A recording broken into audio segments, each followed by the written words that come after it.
pues está basada en una de las más conocidas, ¿no? En Mateo 25, capítulo 14, verso 30, dice así: también el reino del cielo puede ilustrarse mediante la historia de un hombre que tenía que emprender un largo viaje. Reunió a sus siervos y les confió su dinero mientras estuviera ausente. Verso 15. Los dividió en proporción a las capacidades de cada uno. Al primero le dio 5 bolsas de plata, al segundo 2 bolsas de plata y al último 1 bolsa de plata. Luego se fue de viaje. El siervo que recibió las 5 bolsas de plata comenzó a invertir el dinero y ganó 5 más. El que tenía las 2 bolsas de plata también salió a trabajar y ganó 2 más. Pero el siervo que recibió una sola bolsa de plata cavó un hoyo en la tierra y allí escondió el dinero de su amo. Después de mucho tiempo, el amo regresó de su viaje y los llamó para que rindieran cuentas de cómo habían usado su dinero. El siervo al cual le habían confiado las 5 bolsas de plata se presentó con 5 más y dijo: amo, usted me dio 5 bolsas de plata para invertir y he ganado 5 más. El amo lo llenó de elogios. Bien hecho, mi buen siervo fiel. Has sido fiel en administrar esta pequeña cantidad, así que ahora te daré muchas más responsabilidades. Ven a celebrar conmigo. Se presentó el siervo que había recibido las 2 bolsas de plata y dijo: amo, usted me dio 2 bolsas de plata para invertir y he ganado 2 más. El amo dijo: bien hecho, mi buen siervo fiel. Has sido fiel en administrar esta pequeña cantidad, así que ahora te daré muchas más responsabilidades. Ven a celebrar conmigo. Por último, se presentó el siervo que tenía una bolsa de plata y dijo: amo, yo sabía que usted es un hombre severo, que cosecha lo que no sembró y recoge las cosechas que no cultivó. Tenía miedo de perder su dinero, así que lo escondí en la tierra. Mire, aquí está su dinero de vuelta. Pero el amo le respondió: siervo perverso y perezoso, si sabías que cosechaba lo que no sembré y recogía lo que no cultivé, ¿por qué no depositaste mi dinero en el banco? Al menos hubiera podido obtener algún interés de él. Entonces ordenó: quítenle el dinero a este siervo y dénselo al que tiene las 10 bolsas de plata. A los que usan bien lo que se les da, se les dará aún más y tendrán en abundancia. Pero a las que no hacen nada, se les quitará aún lo poco que tienen. Ahora bien, arrojen a este siervo inútil a la oscuridad de afuera, donde habrá llanto y rechinar de dientes.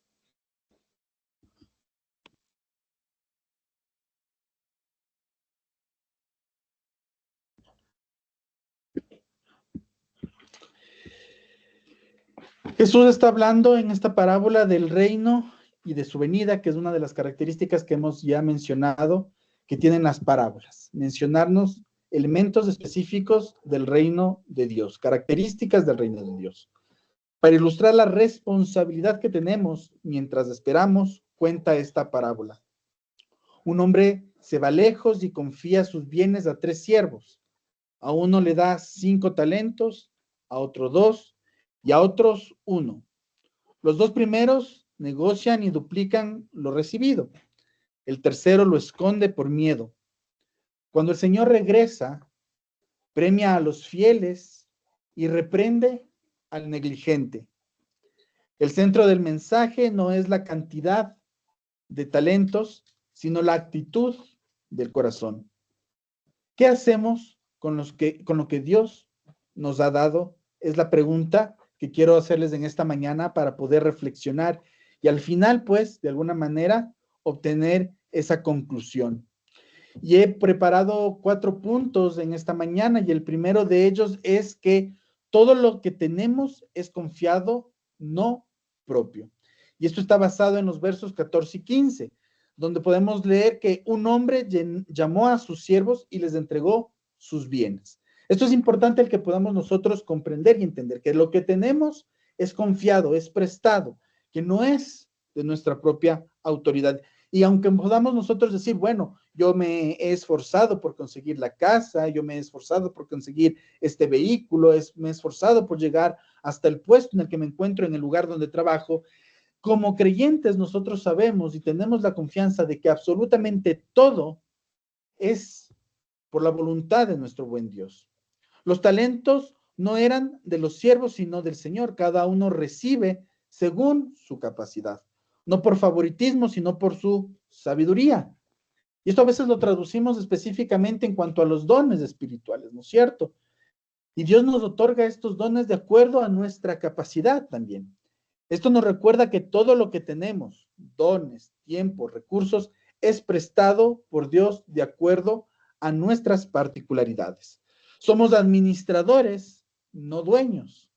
La vida cristiana comienza reconociendo que todo es gracia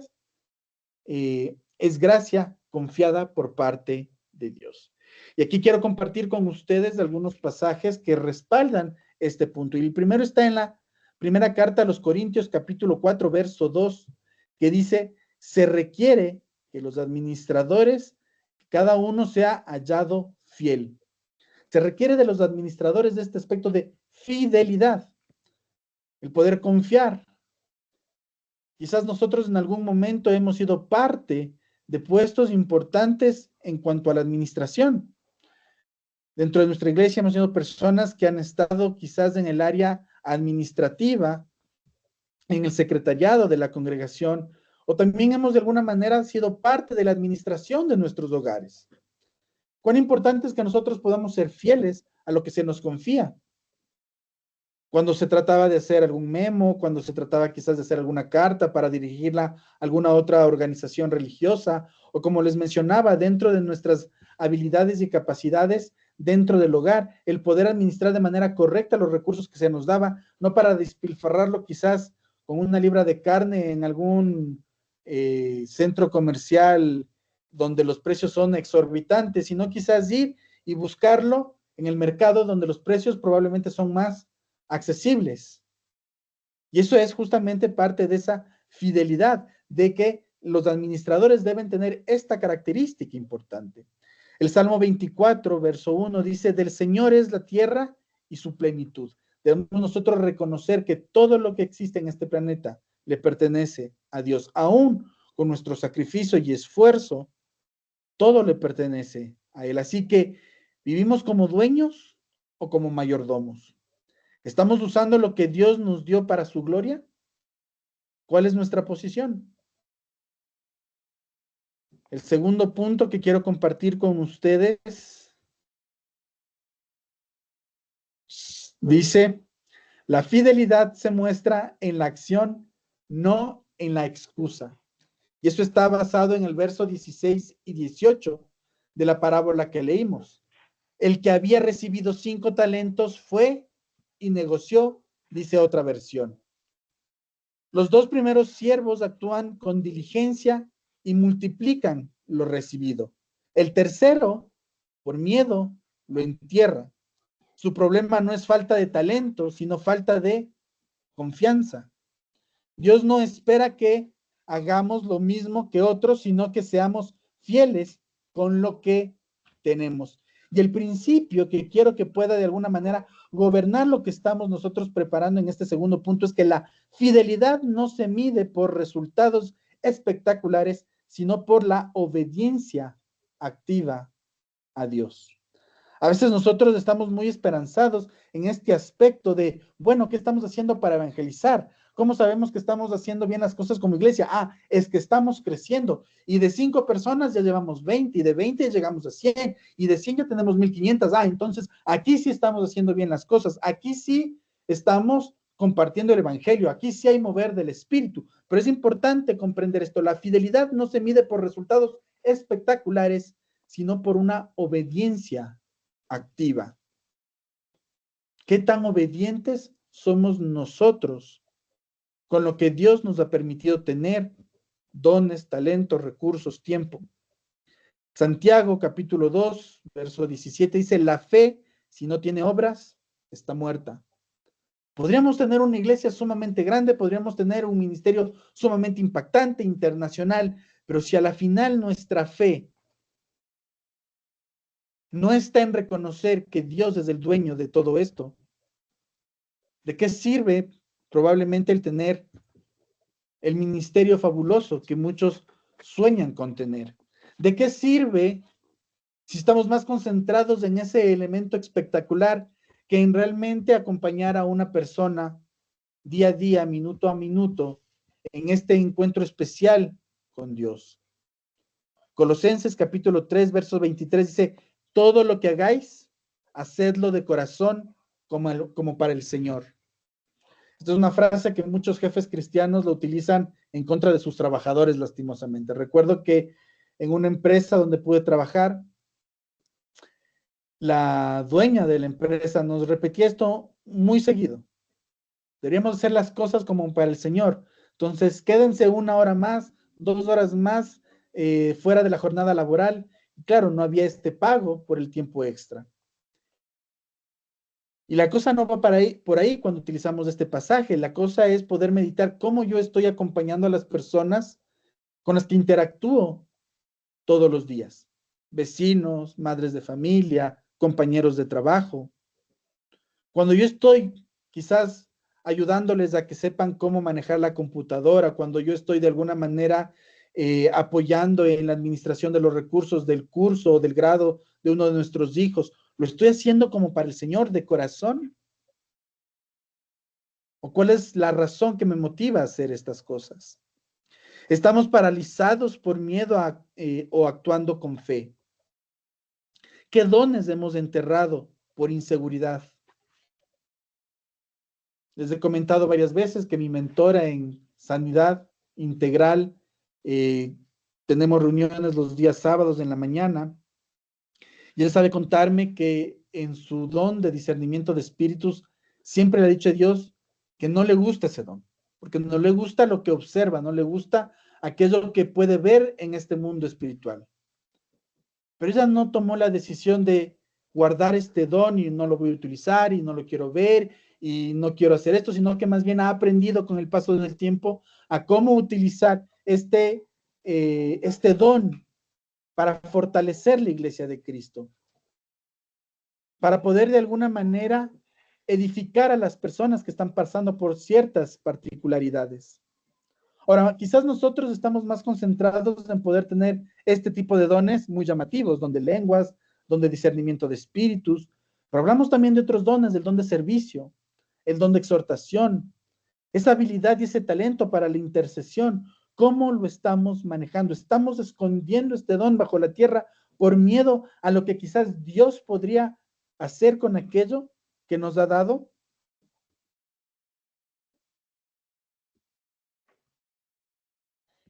El tercer punto que quiero compartir con ustedes es, el Señor recompensa la fidelidad, no la cantidad.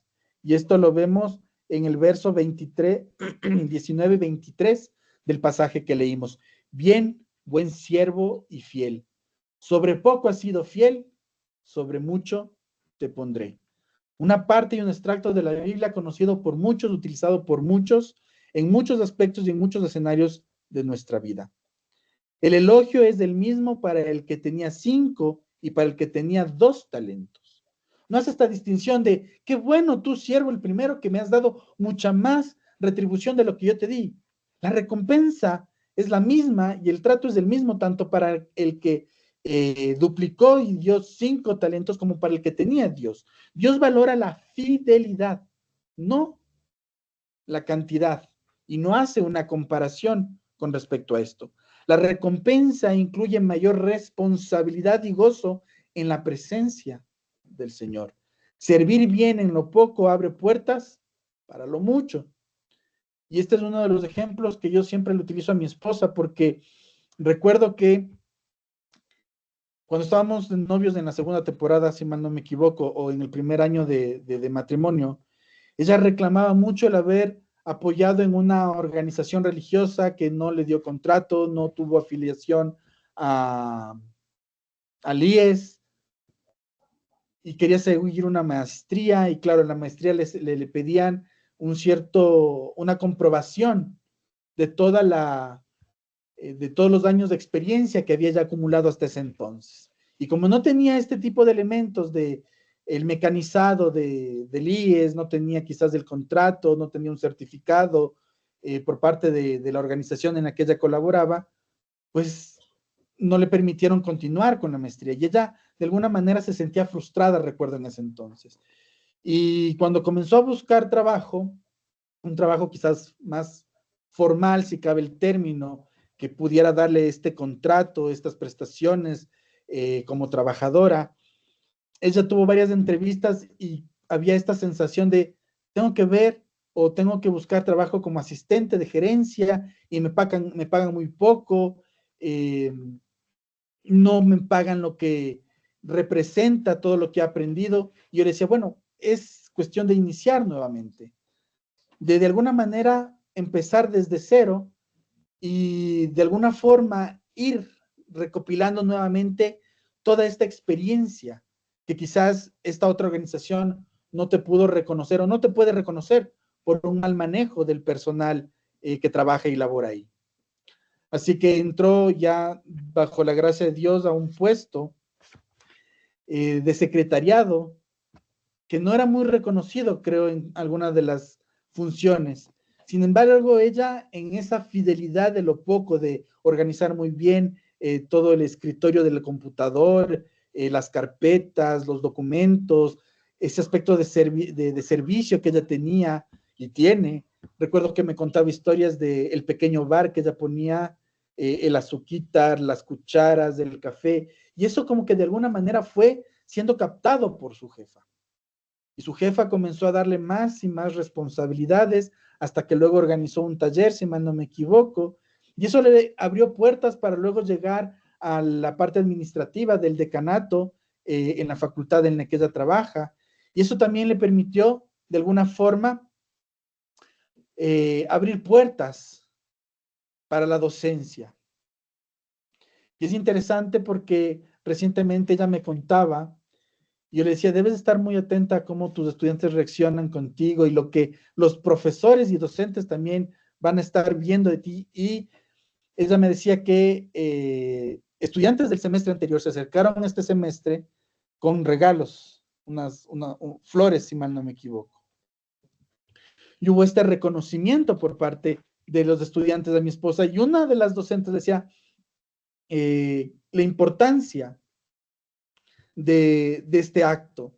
Y esta docente, compañera de mi esposa, mencionaba el hecho de que ella también como docente ha recibido la gratificación, el reconocimiento de sus estudiantes, pero no de todo un curso. Acá, en el caso de mi esposa, fue todo un curso, y cuando ella me contaba que tenía estudiantes con ciertas características, que iban quizás con sus gafas, con la gorra a clases, muy ensimismados, con algunas dificultades y particularidades, y que uno de sus estudiantes le decía, es la primera profesora que me deja ser yo mismo dentro de clases, y luego este reconocimiento de todo el curso sobre lo que ella ha hecho no solamente al impartir información, sino el trascender más allá en cuanto a esta convivencia con los estudiantes, es justamente la aplicación de este pasaje por parte de Dios. En lo poco fuiste fiel, en lo mucho te pondré. Y literalmente mi esposa ha tenido que soportar algunas cosas. Este último año fue bastante complicado con algunas situaciones en donde no teníamos realmente una respuesta de qué pasaría con el trabajo, pero aún así Dios ha marcado esa fidelidad. En el reino, la verdadera promoción viene por la fidelidad, no por ambición. En el Evangelio de Lucas, capítulo 16, verso 10, dice, el que es fiel en lo muy poco, también en lo mucho es fiel. Este recordatorio de esos pasos pequeños que podemos dar para poder demostrar literalmente nuestro compromiso con la acción. En Hebreos capítulo 6, verso 10 dice, Dios no es injusto para olvidar vuestra obra. A veces su respuesta llega tarde, pero Él no es injusto. Él se va a acordar y Él está muy pendiente de lo que nosotros estamos haciendo. Y tarde o temprano tendremos la recompensa. Quizás probablemente no la veamos en este mundo y la veamos en su reino. A veces uno como humano desea la recompensa aquí porque queremos el carro, la casa, el trabajo. Pero también debemos recordar que hay un mundo desde nuestra concepción como cristianos, desde nuestra cosmovisión como cristianos. Hay un mundo después de la muerte en donde recibiremos la recompensa, por lo menos, digo yo, de estar tranquilos y no tener que pagar más impuestos, disfrutando de esa morada que Dios nos ha permitido, o que Jesús, mejor dicho, se adelantó a construir para nosotros. Así que algunas preguntas que quiero compartir con ustedes en este tercer punto. ¿Estamos buscando reconocimiento humano o aprobación divina? ¿Cómo respondemos cuando Dios nos confía más cosas? Finalmente, el cuarto punto que quiero compartir con ustedes dice así: el temor que paraliza nos roba el propósito. Y esto lo vemos en el verso 24 y verso 30. Tuve miedo, dijo el siervo, y fui y escondí tu talento. El siervo infiel actúa por miedo, no por amor ni confianza. Su visión del Señor es distorsionada. Lo ve como duro, no como bueno. El resultado es pérdida. Lo poco que tenía le es quitado. El miedo nos lleva a enterrar oportunidades. La fe nos impulsa a multiplicarlas. La segunda carta a Timoteo, capítulo 1, verso 7 dice: Dios no nos ha dado espíritu de temor. ¿Cuántas veces nosotros hemos quizás negado a hacer algo, o nos hemos impedido hacer algo por miedo? En estas últimas vacaciones, en el mes de agosto, creo que fuimos a un congreso en Colombia, y yo soy una de las personas que tiene un miedo terrible a volar. ¿Qué hubiera pasado si mi miedo hubiera sido más grande que mi confianza en que Dios iba a sostener ese aparato? Tenía un miedo enorme de que quizás el avión caiga y no sé qué cara poner ante mi hija que también nos acompañaba. Un miedo horroroso, que también tengo yo gran responsabilidad en eso por ver varios videos de un programa que se llama Catástrofes Aéreas. Pero era este aspecto de qué hubiera pasado si le hubiera dado más importancia al miedo que a esta oportunidad de tener fe en un Dios que tiene un propósito para mi vida. Quizás no hubiera visto a mi hija disfrutar enormemente ese viaje, quizás no hubiéramos aprendido algunas frases importantes que recibimos de ese congreso con respecto a cómo la psicología puede influir justamente en las empresas, en el cuidado a los trabajadores. Y lo que dice la segunda carta a Timoteo es muy cierto. Dios no nos ha dado espíritu de temor, no por el hecho de decir, bueno, voy a cruzar la calle, no hay semáforo y para adelante. No se trata de poner en riesgo nuestras vidas. Ojo que el texto bíblico también nos dice que debemos guardar, cuidar nuestro corazón, guardar este cuerpo que es templo del Espíritu. Pero no podemos permitir que el temor nos paralice. Hebreos capítulo 11, verso 6 dice: sin fe es imposible agradar a Dios. Necesitamos de este recurso, necesitamos de nuestra fe. Así que, ¿estamos dejando que el temor nos robe la oportunidad de servir? ¿Cómo podemos confiar más en el carácter de Dios?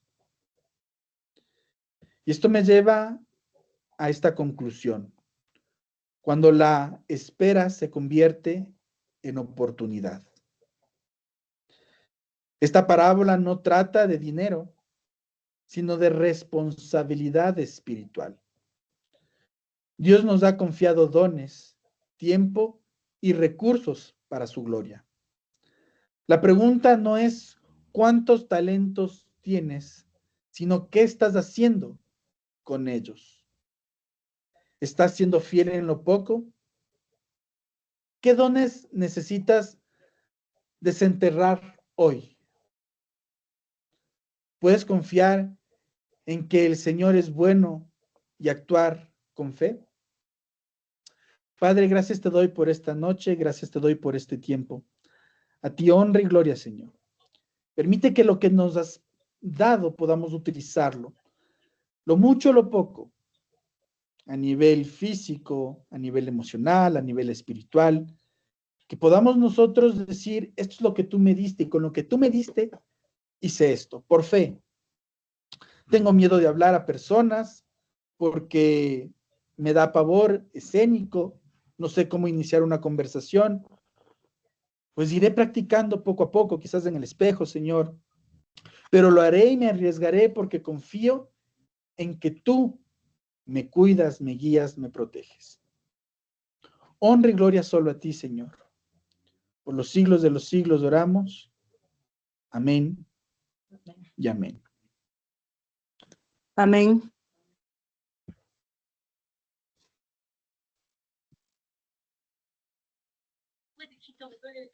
Amén. ¿Cómo están?